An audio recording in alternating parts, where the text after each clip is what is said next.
இருக்கிறத விட்டுட்டு பறக்கிறதுக்கு ஆசைப்பட்டா என்ன நடக்கும் அப்படிங்கிறது பல நேரங்களில் சொல்லுவாங்க. என்னதான் வந்துட்டு சுகன்யா வந்துட்டு ரொம்ப நியாயமான விஷயந்தான். பையன் ஒரு புருஷன் வந்துக்கிட்டு நல்ல வேலையில் இருக்கணும் அப்படிங்கிறத பார்த்தாலும், நல்லா சம்பாதிக்கணும், தினப்பின இண்டிபெண்டண்டாக இருக்கணும்னு நினச்சாலும் கூட, இங்கே பிரச்சனை அதிகமாக வந்துடுது அப்படிங்கிறது தான் விஷயம்.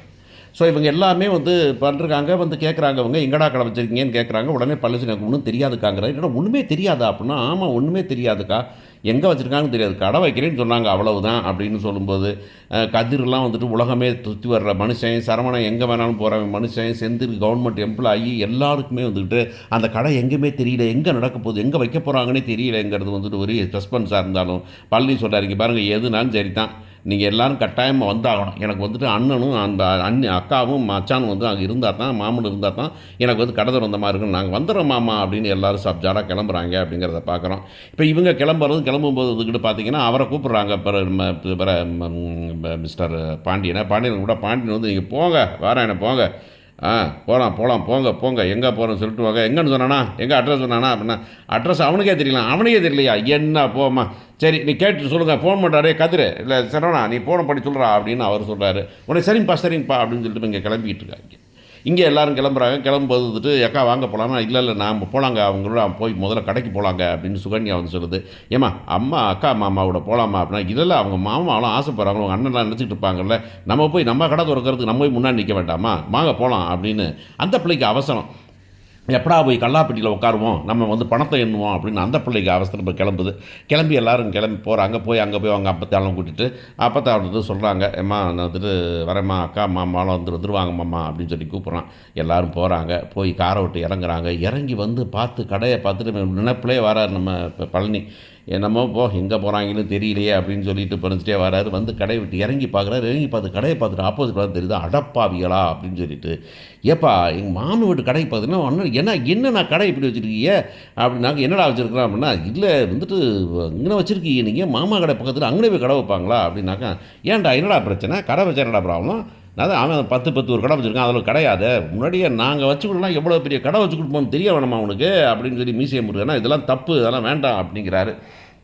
அப்படின்னு சொல்லிகிட்டு இருக்கும்போதே இந்த குடும்பம் வந்துடுது. நம்ம கதிர், சரவணன், செந்தில், மீனா எல்லாம் வந்துடுறாங்க. வந்து கடையை விட்டு இறங்கணுன்னே, என்னடா டேய் பழனி, என்னடா இப்படி வந்து மாமா கடை பக்கத்துலேயே மளிகை கடை வச்சுருக்கிற நீயே அப்படிங்கிறாங்க. இல்லைக்கா எனக்கு தெரியாது. என்னடா தெரியாது உனக்கு, அது கூட தெரியாமல் கடை வச்சுருந்தாங்க, ஏன்னா கடையை கொண்டாந்து இதுக்கு தான் சொல்ல மாட்டீங்கன்னு சொல்லிட்டு வழக்கம் போல் கோமதி வந்து அவர் மேலே பழிய போட, இல்லைக்கா எனக்கு தெரியாதுக்கா, அண்ணன் தாக்கா பண்ணாங்க அப்படின்னு. என்னது என்ன கடை தானே வச்சு கொடுத்தோம், என்னத்தை வச்சு கொடுத்தோம், என்ன உன் கடையை முன்னே வச்சுருக்கிறோம், இல்லை உன் கடைக்குள்ளே வச்சுருக்கிறாமா, கடை இருந்துட்டு டே பழனி நீ வந்து கடையை தொடர்ந்து பாடுறா அப்படிங்கிறாங்க.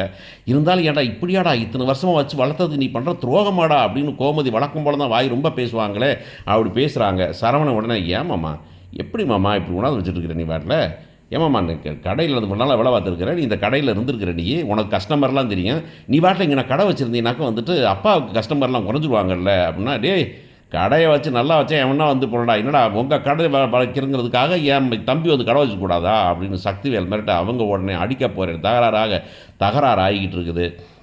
உடனே இவங்க என்ன பண்ணுறாங்க, கோமதி வந்துக்கிட்டு திரும்ப அதிகமாக சத்தம் போடுறாங்க. என்னடா சத்தம் போட்ட உடனே இந்த நம்ம சுகன்யா சும்மா இருக்குமா, இப்போ என்னது உங்கள் பொழப்பிலையா கை வச்சான், உங்கள் இதில் ஒன்றும் வைக்கல, இல்லை இவ்வளோ நாள் வச்சு வேலை பார்த்தீங்க, இத்தனை வருஷம் 30 வருஷமாக வேலையை வாங்கிக்கிட்டீங்க, கடையை ஒரு நாள் வச்சு கொடுக்க துப்பு இல்லை, இப்போ வச்சு கடை வச்சு கொடுக்கும்போது நீங்கள் வந்து குறுக்க வந்து போடுறீங்களா நீங்கள் அப்படின்னு உடனே பழனி அவர் அடிக்க போகிறோன்னு வந்துட்டு வராரு. நம்ம அவர் யார், நம்ம பாண்டியன் வராரு. பாண்டியன் வந்து பார்க்குறாரு, என்னங்கடா நடக்குதுங்க அப்படின்னு சொல்லிட்டு வந்து, என்னடா அப்படின்னு, இல்லை பாருங்கள் நம்ம கடை பக்கத்தில் இதை கடை வச்சா அம்பாட்டில் வச்சுருப்போம்டா, இப்போ நிம்ம வைக்கலாம் இன்னொருத்த வைக்க போகிறான் அவ்வளோதானடா, ஏடா இதை ஒரு பெரிய விஷயம், ஏமா கோமதி என்ன பெரிய விஷயம், இந்த கடை சும்மா இருக்குது, இப்போ வைக்கல பழனிக்கு வச்சு கொடுக்கலன்னா யாரும் வச்சாலும் அந்த கடையை வச்சுருக்க வேண்டியதானே, எது இந்த கடையெல்லாம் இந்த 10 கடை வருதுன்னு நம்ம கடைக்குன்னு உள்ள ஆட்கள் நம்ம கருவாங்க, நம்ம பிஸ்னஸாக பார்த்தா போதும், அப்படி போனால் யாருக்கு போகிறா, பழனிக்கு தானே போகிறான், நீங்கள் வாட்டில் போக விட வேண்டியதானே அப்படின்னு. உடனே சக்திவேலுக்கு வந்து, என்ன பிச்சை போறியா நீ தம்பிக்கு அப்படின்னு கேட்குறாரு.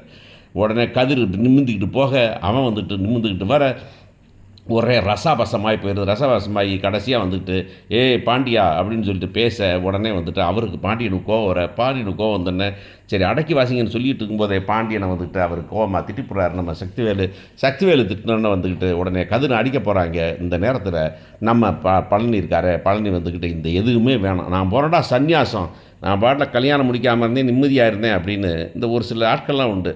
பிரச்சனையிலேருந்து எஸ்கேப் ஆகிடுறது ரொம்ப நல்லது அப்படின்னு நினைப்பாங்க. அந்த இடத்துல எஸ்கேப் ஆகிட்டா போதும், அதுக்கப்புறம் பார்த்துக்கலாம், எந்த பிரச்சனையும் ஃபேஸ் பண்ணக்கூடாது அப்படின்னு. ஏன்னா அப்படி தான் பழனியை வளர்த்துருக்காங்க. எந்த பிரச்சனையும் ஃபேஸ் பண்ணக்கூடாது, கேள்வி கேட்டால் பதில் சொல்லக்கூடாது. கேள்வி கேட்பார் பழனி, ஆனால் பதில் சொன்னாங்க என்ன எதிர்த்து பேசுறியாம்பார். ஸோ அப்படியே வளர்ந்ததுனால இவர் வந்துக்கிட்டு இந்த பிரச்சனையிலேருந்து எப்படா எஸ்கேப் ஆகிடலாம் அப்படின்னு சொல்லி எஸ்கேப் ஆகி போக, உன்னை இவங்க சக்தி இவங்கெல்லாம் இவங்க கூப்பிடங்காட்டி நம்ம சுகன்யா பின்னாடியே ஓட ஏங்க வாங்கங்கன்னு கூப்பிட்டா வரல வேணாம் விடு அப்படின்னு சொல்லிட்டு இந்த வீட்டுக்கும் போக முடியாது, அந்த வீட்டுக்கும் போக முடியாமல் நடுத்தருவில் நிற்க போகிறாரு பழனி அப்படிங்கிறது தான் பெரிய விஷயம். ஸோ இதில் என்ன நடக்க போகுது, எப்படி நடக்க போகுது, எப்படி வந்து பழனி போவார். இப்போ பழனி வந்து கடையை வேணான்ட்டு வந்தார்னாக்கா அந்த கடையை யார் பார்த்துப்பா? அப்போ அந்த கடையை பார்த்துக்கிறதுனா நம்ம இவன் தான் பார்த்துக்க வேண்டியிருக்கோம், நம்ம குமார் தான் பார்த்துக்க வேண்டியிருக்கோம் அப்படிங்கிற நிலைமை. சரி, அந்த வீட்டுக்கு போகிறேன்னா சுகன்யா சும்மா இருப்பாங்களா? சுகன்யா இருந்து வீட்டில் சண்டை போட்டாங்களே, சுகன்யா அந்த வீட்டுக்கு போயிட போகிறாங்க. இவர் இந்த வீட்டுக்கு வந்தார்னா இந்த வீட்டுக்கு வந்தோன்னா சொல்ல போகிறாங்க, ஏண்டா இப்படி வாயை மூடிக்கிட்டே இருந்துட்டு இப்படி வந்து கழுத்தறுத்துட்டியடா நீயே அப்படின்னு இவங்கெல்லாம் பேச, இப்போ அவர் கடைசியாக வந்துட்டு என்ன பண்ணுறதுன்னு தெரியாமல் பழனி இப்போ பாண்டியங்குடி பஸ் ஸ்டாண்டில் படுத்த மாதிரி இவர் போய் பஸ் ஸ்டாண்டில் படுக்க, உடனே இவங்க 2 பேரும் போய் தேடி கதிரும் சரவணனும் பிடிச்சி கூட்டிகிட்டு சரி போ அப்படின்னு சொல்லிட்டு மீனா இந்த வீட்டில் இருக்க அவரை கூட்டி கொண்டு அந்த வீட்டில் வச்சுக்கிட்டு ஒரு பியரை போடலாம் அப்படின்னு போட போகிறாங்க அப்படிங்கிறதான் நடக்க போகுது. என்ன பெரிய விஷயம் இந்த கதைகள் எனக்கு, இந்த கடையை வந்து கட்டினதே தெரியாது, இந்த கடையை திறக்கிறதுக்கு ஜாமான் வந்ததே தெரியாது, டெக்கரேட் பண்ணதே தெரியாது, அவங்க பேசிட்டாங்கன்னு தெரியாதுங்கிறதெல்லாம் இந்த உலகத்தில் சாத்தியமா அப்படிங்கிறது தான் நமக்கு பெரிய விஷயம். பீகாரில் என்ன நடக்குது, டெல்லியில் என்ன நடக்குது, நியூயார்க்கில் என்ன நடக்குதுங்கிறதெல்லாம் ஒரு செகண்டில் வந்துடுற இந்த நேரத்தில் இந்த குன்னக்குடி பெருங்கொண்ட ஊரில் அந்த ஊரில் வந்து ஒரு கடையை வைக்கிறது கட்டினதெல்லாம் வந்துக்கிட்டு தெரியாமல் போச்சு அப்படிங்கிறதெல்லாம் ரொம்ப பெருங்கொடுமை. நம்ம ஊரில் தான் தெரியுமே, அப்படியே வந்து பேசுவாங்க அவங்க, என்னம்மா ஓடி போயிட்டானாமே, என்னம்மா அந்த நிலம் வாங்கிட்டாங்களாமே, என்னம்மா வீடு கட்ட போகிறாங்களாமே, என்ன மாமியார் மருமகளுக்கு சண்டையாமேன்னு கேட்குற ஒரு ஊரில், அவ்வளவு சின்ன ஊரில் இது எதுவுமே தெரியாதுன்னு நிற்கிறதெல்லாம் வந்துக்கிட்டு சான்ஸ் லெஸ்ஸுங்க அப்படின்னு தான் தோணுது நமக்கு. சரி, இப்போ என்ன பண்ண போகிறாங்க அப்படிங்கிறத பார்ப்போம். சேர வழி இல்லை அப்படின்னு சொல்லிட்டு கடைக்கே போனாலும் இந்த வீட்டில் வந்து இருக்கிறது எவ்வளோ உசிதமாக இருக்கும் அப்படிங்கிறது நமக்கு தெரியாது. ஏன்னா பழனி வந்துக்கிட்டு போனார் கடைக்குனாக்கா பொண்டாட்டியும் கூட்டிகிட்டு தான் போக வேண்டியிருக்கோம். ஏன்னா ஒத்தாலா கடை பார்க்க முடியாது, ஒத்தாலா டெலிவரி பார்க்க முடியாது. ஏற்கனவே 4 பேர் இருக்க கடையில் அந்த கடைக்கு வேலை இல்லை, இந்த கடை அதை விட பெருசு அப்படிங்கிறப்ப வந்துட்டு எப்படி பார்க்க போகிறாங்க அப்படிங்கிறதெல்லாம் பார்க்கும்போது எனக்கு என்னமோ அந்த கடையை நாளே இழுத்து மூடிடுவாங்க அப்படின்னு தான் தோணுது. திரும்பவும் பழனி பழைய மாதிரியே வந்துட்டு வாங்க சொத்தை திம்போம், மாமன்ட்ட திட்டு வாங்குவோம், கடைக்கு போவோம், ஜாமானை தூக்கி போடுவோம், ஸ்டோர் ரூமை அடுக்கி வைப்போம், அப்புறமா 2 திட்டு வாங்குவோம், எவனாவது ஊரில் திருடிட்டு போனானாக்கா திருடுனது நம்ம கணக்கில் போடுவோன்னு அப்படி இருக்க போகிறாரா அப்படிங்கிறதும் பெரிய கொஷினாக தான் இருக்குது. ஸோ இந்த சீரியலில் முக்கியமான சமாச்சாரமே நமக்கு வந்துட்டு பழனியை வச்சு இவங்க விளையாடுற விளையாட்டு வந்துக்கிட்டு ரொம்ப நூதனமாகவும் இருக்குது, ரொம்ப இதாகவும் இருக்குது. ஆனால் அவர் கேட்க மாட்டார் அப்படிங்கிறது, இப்படியும் மனுஷங்க இருப்பாங்களா அப்படிங்கிற கொஷின் வந்து இருக்குது. உங்களுக்கு தெரிஞ்ச யாராவது பழனி மாதிரி இப்படி எல்லாத்தையும் வாங்கி கட்டிக்கிட்டு சரி அப்படியே எனக்கு வந்து அடிமையாக இருக்கிறது சுகம் அப்படின்னு பார்த்தீங்களா, இக்னரன்ஸ் இஸ் பில்லிஸ் அப்படிங்கிற மாதிரி இருக்கிறாரு அப்படின்னு உங்களுக்கு தெரியுமா அப்படிங்கிறத பாருங்கள். ஸோ எங்கே போய் கதை நிற்கும், இந்த கடையை திறப்பாங்களா திறக்க மாட்டாங்களா அப்படிங்கிறத மட்டும் உங்களுக்கு என்ன தோணுதுங்கிறத மறந்துடாமல் கமெண்ட்டில் போடுங்க. தேங்க்யூ.